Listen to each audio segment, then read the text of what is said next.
내가 잘났다고 생각하는 사람들은 여기서 실패합니다. 안녕하십니까, 반갑습니다. 증시각도기 곽상준입니다. 이 강의를 들으신 분들은 성공할 확률이 굉장히 높아지신 거예요. 여러분이 투자하신 시간과 가치가 여러분에게 실질적인 노후를 보장하는 수단으로 돌아올 것이라고 저는 믿습니다. 이거 우리끼리 비밀입니다. 이거 딴 데 가서 말씀하지 마세요. 이런 강의하는 사람 거의 아마 제 생각에는 없을 것 같아요. 이건 실전을 해본 사람만 아는 얘기예요. With you, the sun is shining 24/7. Cause when we're together, it feels like we're in heaven. If it would get dark, you'll be my million stars. I know I can lean on you. 안녕하십니까, 각도기TV 시청자 여러분. 네, 다른 곳에서는 찾을 수 없고 다른 곳에는 들을 수 없는 코너, 네, 홍옥희 선생님의 대한민국 무역사 시간이 다시 여러분 앞으로 돌아왔습니다. 회를 거듭할수록 흥미진진한 내용으로 점차 가고 있는데요. 저희가 이제 지난 시간에는 한국의 대표 기업들이 어떻게 한국에서 자리를 잡고 일어섰는지에 대한 이야기를 아주 재미나게 들어보았습니다. 네.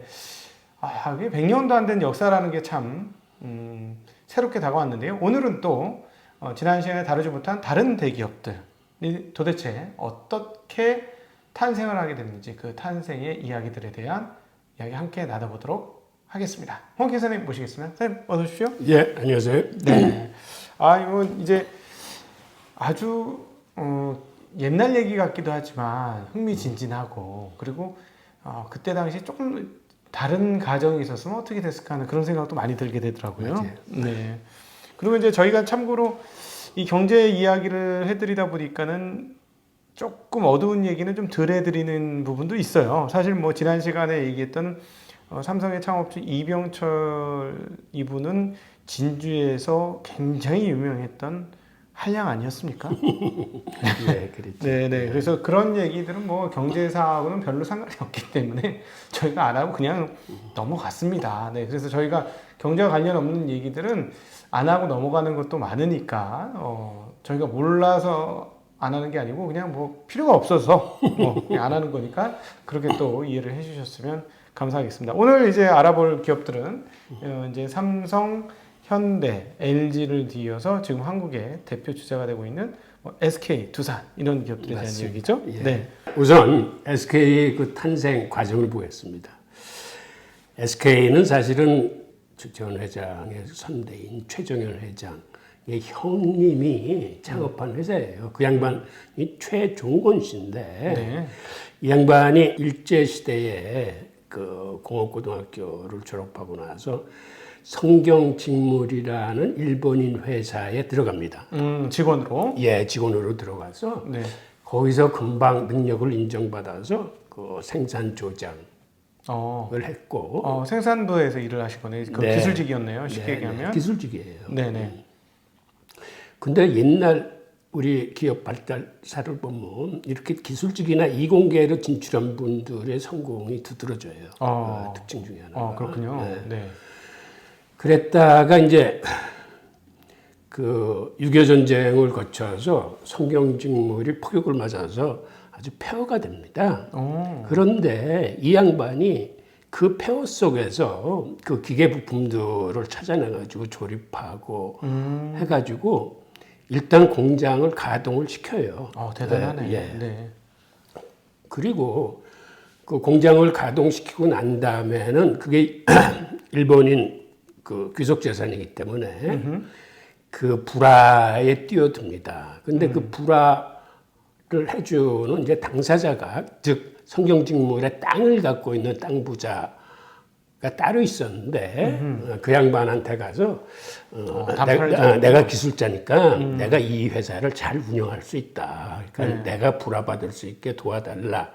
그 이제 간청을 드려요. 그러니까 그 부자가 오케이, 그러면 당신이 그거를 불화받아서 하되 대신 내 땅 4,000평도 좀 같이 사줘라. 아이고, 무슨 뭐 직공이 무슨 돈이 있어서 그 4,000평을 어떻게 사? 그래서 최정건 씨가 최정건 씨 아버지가 또 나름대로 그 당시 부자였어요. 그랬군요. 그래서 아버지한테 가서 무릎을 꿇어.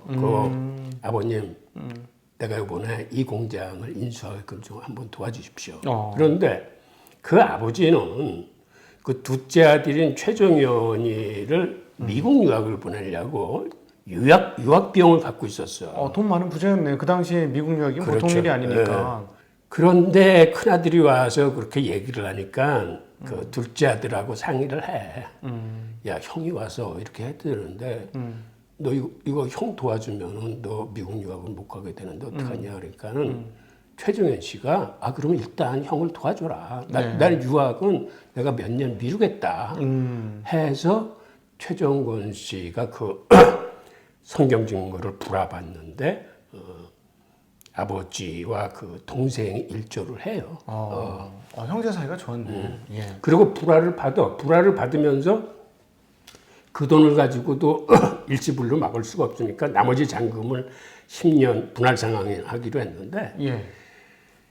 이 양반이 그때 뭐를 했냐면 자기가 성경 증문을 했을 때 홍콩을 통해서 이탈리산 인조교원을 들여왔던 경험이 있어서 네네. 이번에도 그 인조교원을 들여와가지고 그거를 직무를 짰는데 거기서 아주 대박을 쳐. 그래서 10년 동안 갚아야 될 돈을 2달 만에 다 갚어. 띵. 진짜 대단하다. 그때는 진짜 물자가 부족하다 보니까 하나만 뭐 팔리기만 하면 그냥 대단하네요. 그리고 이제 그 동생도 이제 미국 유학을 가. 그래서 시카고 대학 가서 공부를 하는데 그 유명한. 그래서 그 집안이 대대로 시카고 대학에 유학을 가요. 지금 최태원 회장도 그렇고 네. 다 시카고 대학 출신들이야. 네. 그런데 1962년에 네. 그 동생을 불러. 너 나와서 저 사업 좀 도와줘라. 해가지고 그때서부터 아주 이제 불같이 일어납니다. 미국에서 경영수업 또는 학습을 받은 사람들이 맞아요. 오니까. 네. 그러니까 형의 장사 수완하고 그 시카고 대학에서 그 공부한 최정현 씨의 어떤 지식과 지성이 결합이 돼가지고 아주 불같이 일어나. 그래서 최정현 회장이 귀국하고 난 다음에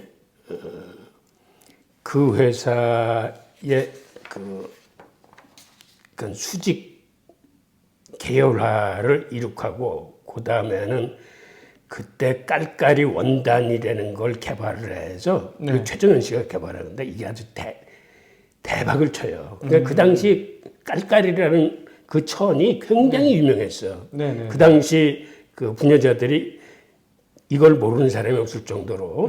네. 그리고 그 위에 이제 뭐 성경 잔디공업, 성경 화섬, 그다음 선산 섬유등, 그다음에 유화 산업에도 진출해서 성경 유화를 설립하는데 그때 그 형 최종권 씨는 폐암이 걸려서 돌아가세요. 1973년에. 일찌감치.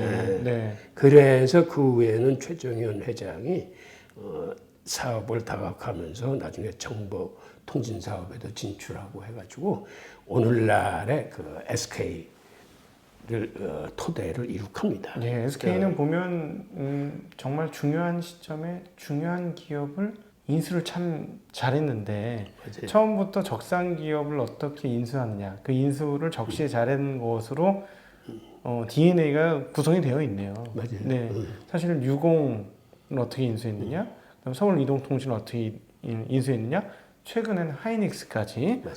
예, 그 인수 정말 대한민국 합병사의 최고로 우뚝 서는 그 자리마다 SK가 있었어요. 맞습니다.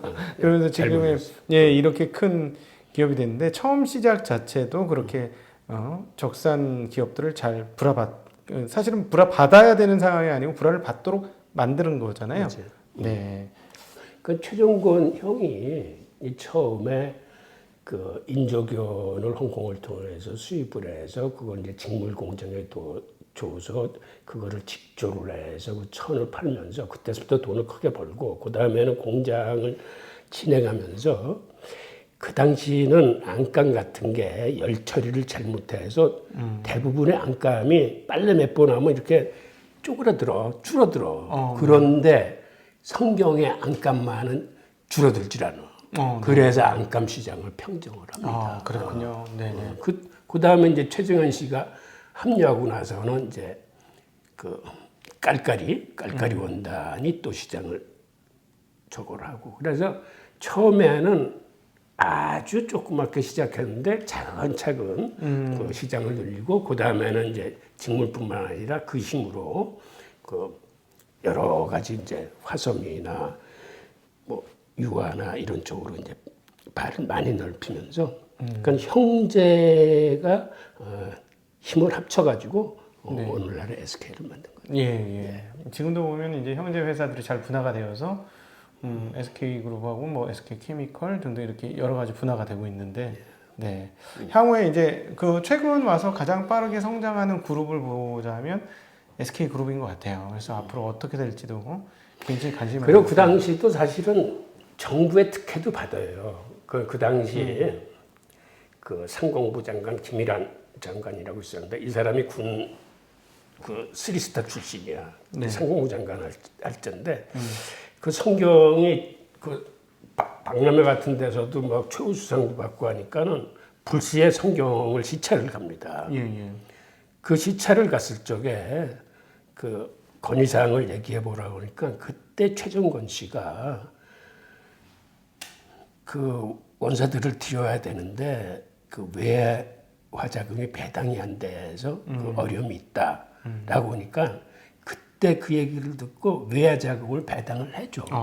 그 당시에 달러를 배정받으면 그냥 논하는 거지 않습니까? 노다지지 않습니까? 그렇죠. 그 당시에는 이제 암달러 시세가 공정환율보다 2배가 훨씬 높을 때니까 배당 받았다는 그 자체로 이제 큰 사실은 특혜를 받는 거죠. 그렇죠. 그러니까는 본인도 열심히 노력을 했지만 이런 것도 이제 같이 딸려서 오늘날에 이제 SK를 만든 거죠. 사실은 그래서 어떤 면에서 보면 한국 기업들이 굉장히 잘해서 여기까지 왔다라는 부분도 분명히 있습니다만 사실은 저런 적시에 그 국가의 일종의 지원이 없었으면 지금 이 자리에 올 수 있었겠는가. 물론 뭐 이렇게 얘기할 수도 있죠. 지원을 받았음에도 불구하고 망한 기업이 얼마나 많은데 이렇게 얘기할 수도 있긴 하겠습니다만 분명히 그 전체 국가, 나라의 더 많은 부분을 분명히 받았기 때문에 이렇게 큰 거라서 그 부분에 대해서 사회적으로 어떤 기업들이 사회적 책임감을 가지고 기업 운영을 잘하고 또 바르게 잘하고 세금도 잘 내고 이런 것들이 항상 필요한 대목이 맞습니다. 아닐까 하는 생각을 더블 해봅니다. 네. 기업가들의 노력도 대단했지만 사실 어떤 의미에서는 그 국가적인 그 지원이나 대액도 무시할 수 없었죠. 그렇죠. 그거를 받고 싶었는데 못 받은 사람이 그때 얼마나 많겠습니까? 그 당시에. 네. 워낙 자본이 모자랄 때니까 자본에 접근하는 사람이 성공하는 거예요. 그러니까요. 네. 거기에 따라서 뭐 사실은 저희는 여기서 뭐 따로 특별히 얘기는 안 하고 있습니다만 뭐 뒷거래도 많이 충분히 있었을 수도 있었을 것이고요. 네. 그다음에 이번에는 이제 두산을 한번 보죠. 네. 두산도 사실은 그 두산의 창업자라고 지금 일컫는 그 박두병 씨 아버지가 그 굉장히 그 큰 포목상을 운영하고 있었어요. 그래서 종로통에서 가장 큰 포목상을 운영했던 거예요. 그 아들이 박두병인데 그 아버님 성함은 이제 박승직 씨고 상점 이름이 박승직 상점이야. 네. 그런데 박승직 씨는 아들한테 어떤 걸 강조했냐면 장사에 앞서서 일단 배워야 된다. 지식은 누가 뺏어갈 수 있거나 없어지는 게 아니니까 먼저 공부를 하라. 네. 해가지고 또 박두병 씨가 또 말도 잘 들은 모양이야. 그 당시에 경성중학교, 그러니까 지금 서울고등학교를 거쳐서 경성고등상업학교, 그게 오늘날 서울대 상대예요. 거기를 졸업하고 그 다음에 사업을 할래도 남의 밥을 먹어봐야 된다고 그래서 조선은행에 입사를 해. 오늘날 그게 한국은행이에요. 그래서 사회 경력을 쌓게 한 다음에 자기 토목상으로 불러. 네. 그래서 이제 비즈니스를 시키는데 그래서 박승지가 와가지고 그 한국은행의 시스템을 그대로 도입을 해. 그러니까 예를 들어서 그 당시 토목상에 출근부나 이런 거 없는데 출근구도 만들고 그 다음에 그 근태나 그 다음에 저 매상 많이 올리면 그 차등에서 보너스도 주고. 그 당시에. 그러니까, 그러한 시스템을 도입을 하는데 그게 나름대로 이 양반이 서울장대를 나오고 한국은에 근무하고 뭐 이러한 게 그대로 네, 자기 적용이 사업에 된 거. 적용이 되는 거예요. 네. 그리고 이 양반이 그 다음에는 그 맥주 회사를 하나 만들어요. 그게 이제 오비 맥주인데 그 당시 동양 맥주라는 맥주. 걸 인수를 해서 오비 맥주를 만들고 그 다음에는 사업이 잘 되니까 1960년에 이제 동산토건을 설립해. 그 다음에 1966년에는 미디어 그 언론 쪽에도 진출해서 합동통신을 인수를 합니다. 그리고 이미 그때 그 정도 됐을 적에는 이제 한국에 이제 재벌 계열에 올라서 1967년에는 대한상공회에서 회장으로 취임을 해요. 네. 그래서 이 양반은 오랜 기간 동안 그 대한상공회 회장을 네. 지냈어요. 그러다 이 양반도 장수하지 못하고 1973년에 이제 폐암으로 돌아가시는데 그 최정권 씨도 1973년에 같은 해 폐암으로 돌아가셨거든. 네. 이 양반도 같은 해 폐암으로 돌아가셔. 근데 네. 당신들은 이렇게 일찍 갔지만 하여튼 기업을 이루고 떠나신 거야. 네. 기업을 이루고. 이게 이제 두산의 이제 탄생 과정이에요. 아, 그렇군요. 네. 그러니까 한 분은 적산기업을 불화받아서 이제 성공시켰고 네. 박두병 씨는 예전에 포목상이나 정미소나 제재소 갖고 있는 사람들이 부자였거든. 그러니까 네. 부자의 아들로 태어나서 아버지의 사업을 그러니까 근대화 시킨 네. 장본인으로서 그래서 재벌이 기업의 역사로 따지면 두산이 가장 오래된 기업이다. 그렇게 계산을 하지 맞아. 이 않습니까? 양반 박승직 씨가 1980년대서부터 1890년 됐잖아. 네. 1896년도인가 박승직 3년. 네. 아주 오래된. 예, 그러니까 뭐 기업 역사상으로 보면은 가장 한국에서 오래된 기업 중에 하나가 바로 두산이다. 네, 네. 그 다음에 롯데 탄생 과정을 보면 재밌을 것 같아요. 네. 롯데 신교권 씨는 사실은 농업학교를 졸업했어요. 그래서 종축기사로 있다가 이렇게 해서는 안 될 것 같다 생각해서 이 양반이 공부를 더 하기 위해서 1940년에 일본 유학을 떠납니다. 네. 그래서 일본에 가서 사실은 처음에는 고생도 많이 했어요. 네. 고학을 해야 되니까 그 새벽에 우유 배달하고 뭐 그러면서 다행히 공부를 잘하셨는지 지금 와사다 대학 이공학부에 진학을 합니다. 네. 그러니까 이 양반도 이과 출신이야.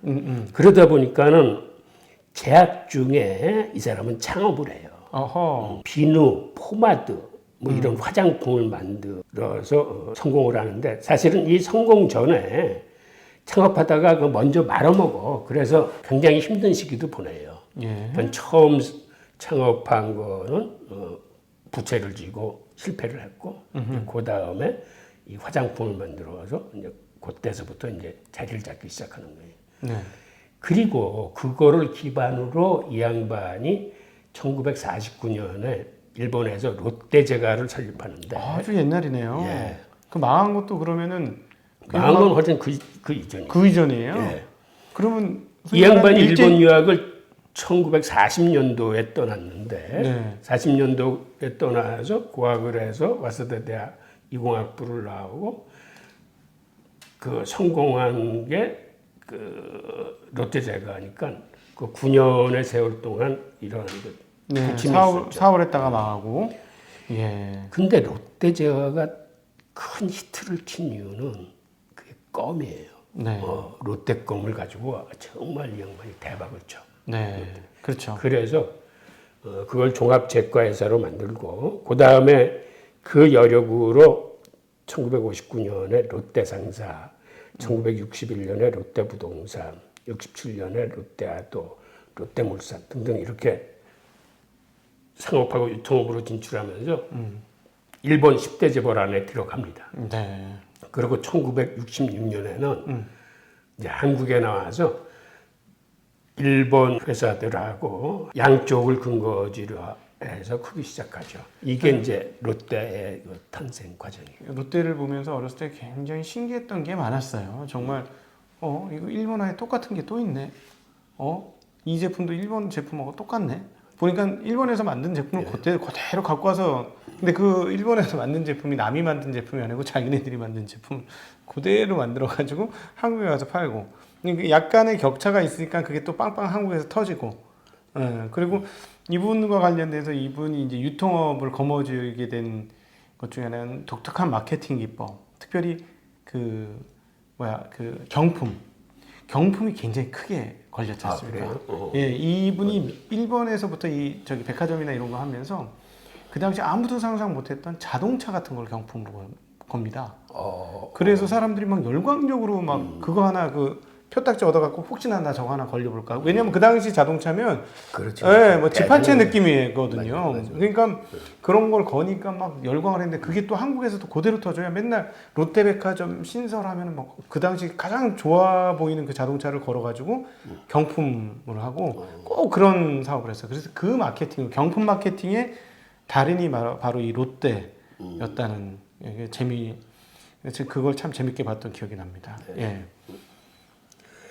그 다음에 이제 한진 상사가 그때 이제 크게 되는데 이게 이제 운송으로 큰 계기인데, 사실은 전쟁 후에 운송이라는 건 사실은 그 당시에는 미군들이 대부분 주도를 하고 있었고 어떻게 미군 사업을 따내느냐가 결정적인 그 판도를 바꾸게 되는데, 이 양반도 처음에는 고생을 많이 했어요. 그래서 본인 사업이라고 불릴 만한 것도 제대로 못하고 그 미군들이 용역을 주면은 그 하청을 하는데 그때 미군들한테 신용을 쌓기 시작해.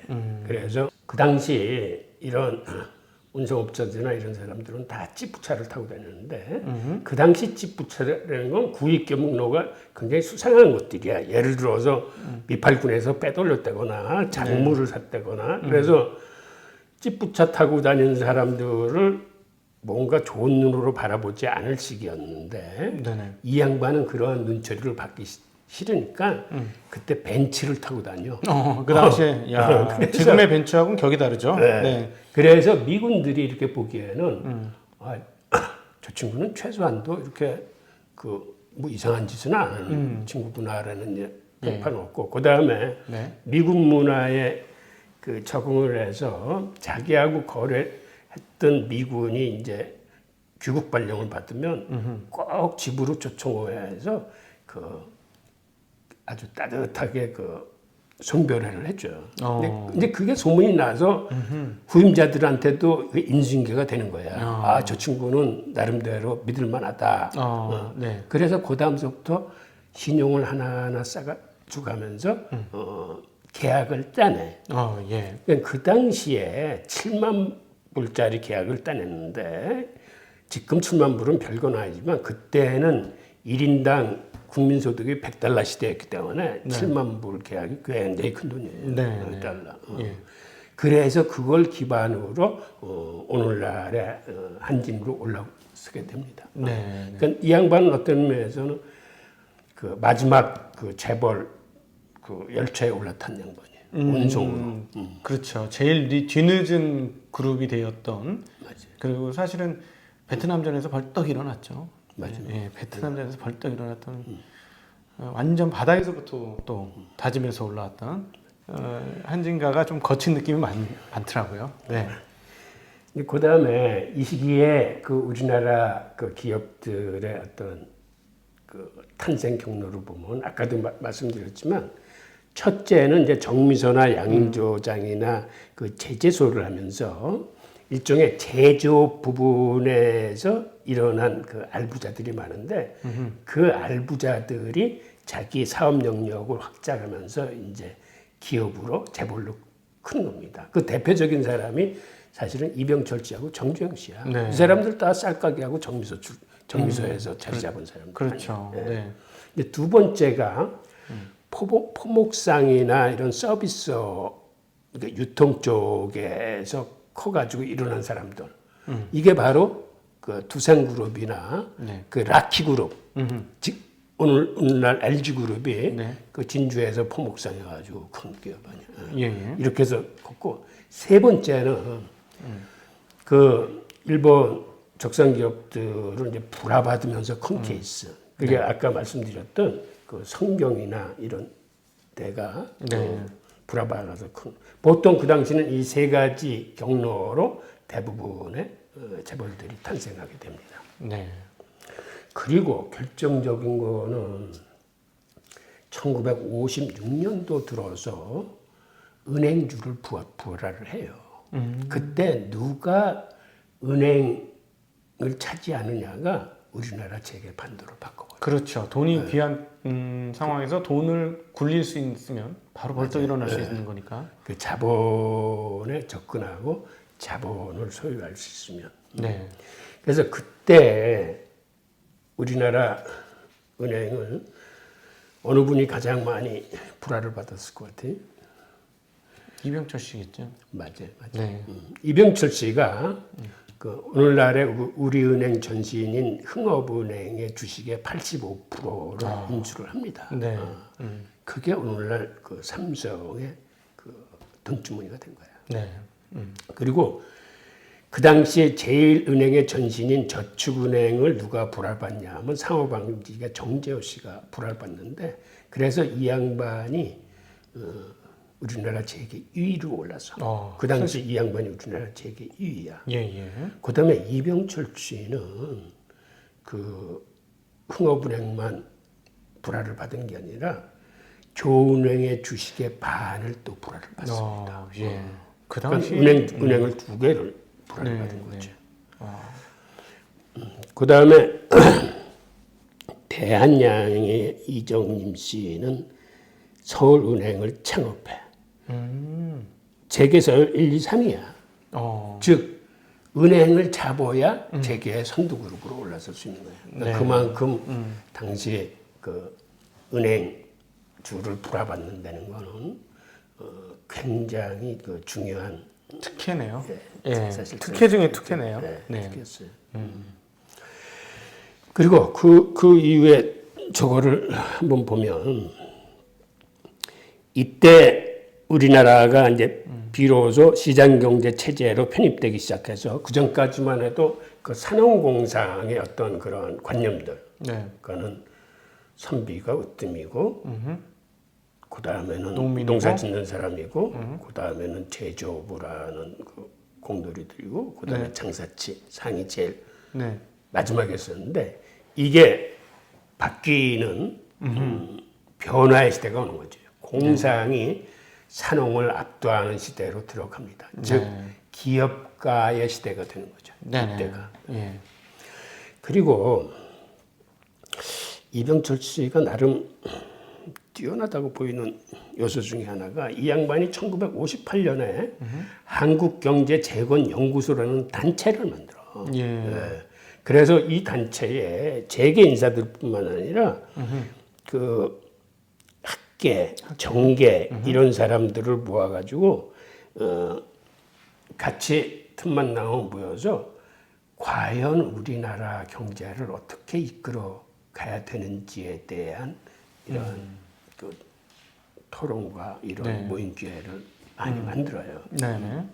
이거를 이제 색안경을 끼고 보자면 이런 거를 통해서 뭐 정계, 재계, 학계가 좀 유착이 됐다라고 볼 수도 있지만 굳이 그렇게까지 볼 거는 아닌 것 같아. 그때 굉장히 힘들었던 상황에서 그래도 이제 서로 잘해보자고 했던 거니까. 그래서 이거는 나중에 이제 역사가 평가를 해주겠죠. 네.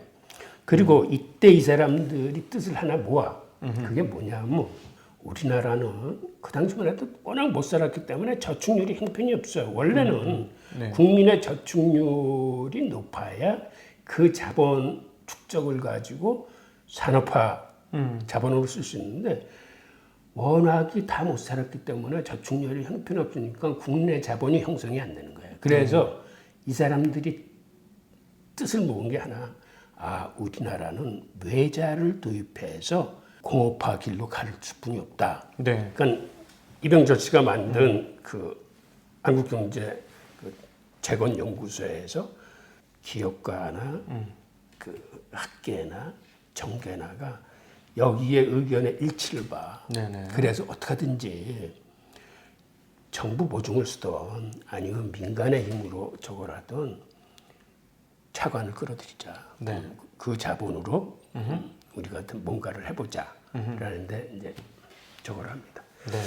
참고 삼아서 그 우리나라 그 10대 기업들을 그 순위를 한번 말씀드리자면 1위가 이병철의 삼성물산입니다. 네네. 2위는 정재회 상호방지, 3위는 이정림의 개풍선인데 아까도 말씀드렸듯이 1, 2, 3위는 다 은행을 갖고 있었어. 네. 그다음에 4위가 설경룡 씨의 대한전선, 5위가 구인의 라키화, 6위가 이항구의 동양시멘트, 7위가 남국련의 극도노용, 8위가 최태섭의 한국유리, 9위가 함창희의 독립산업, 10위가 백남일의 태창방직순인데 여기서 오늘날 사실은 남아있는 회사는 한 두세 개뿐이 없어요. 네. 그러니까 이때서부터 사실은 우리나라 기업의 선두는 삼성그룹이에요. 그리고 삼성그룹은 그 이후에도 그 제일제당, 그다음에 제일모직하면서 사실은 경위적인 수익을 올려. 그리고 결정적으로 회사가 크는 데는 그 은행 귀속주 부담받아서 흥업은행과 좋은은행 인수에 성공하고 네. 그 여력으로 그 다음에는 이제 호남비료, 한국타이어, 삼성시멘트 이런 주식들도 대고 사들여가지고 이제 그룹을 만듭니다. 네. 네. 그러니까 이병철 씨 자살전에 보면 그 성공에는 세 가지가 따라야 된다고 그랬는데 여러분이 운과 둔과 근을 얘기했어요. 운과 둔과 근. 네. 그러니까는 운을 잘 타고 나야 되는데 운이 다가오는 걸 기다릴 줄 아는 네. 일종의 둔한 맛도 있어야 된다. 사람이 너무 약삭빠르게 촐랑촐랑하면 안 된다. 네. 그러면은 운이 오다가도 이거 주식 투자자들한테 꼭 필요한 얘기인데요. 이 괜히 촐랑촐랑하다 망한 사람들 많거든요. 여기 엉덩이 그러니까 듬직하지 않아가지고 다른 표현으로 하면 이게 아마 인내력 정도도 표현할 수 있을 것 같네요. 그다음에 근이 있어야 된다고 그러는데 근이라는 게 나름대로 내공 어떤 의미에서는 자기의 신념이나 확신 이 세 가지가 박자가 맞아야 네. 성공할 수 있다 그랬어요. 네, 뭐 저도 동의가 되는 얘기들입니다. 네. 네. 그래 이게 그러니까 1950년대에 우리 재벌들의 탄생의 역사였습니다. 네, 야 이게 참 은행을 어떻게 결국 이것도 사회 자본을 받은 거잖아요. 맞아요. 그러니까 결국은 기업이 기업으로 서는 데 있어서는 사회 자본이 굉장히 중요하다. 뭐 지금은 뭐 한국은 뭐 큰 시장도 아니고 아무것도 아니고 우린 다 수출해서 번다 이렇게 표현할 수 있겠습니다만 거기까지 오게 된 데는 사회 자본을 얼마나 많이 공여받았는지도 굉장히 중요하다는 걸 다시 한번 느끼는 1950년대 한국의 기업사 흐름이었습니다. 오늘 이 시간 함께해 주신 우리 홍익 교수님 정말 감사드리고 또 다음 시간에도 재미나게 한국의 무역사와 기업 이야기로 여러분 찾아뵙도록 하겠습니다. 인사드리겠습니다. 고맙습니다. 예, 감사합니다.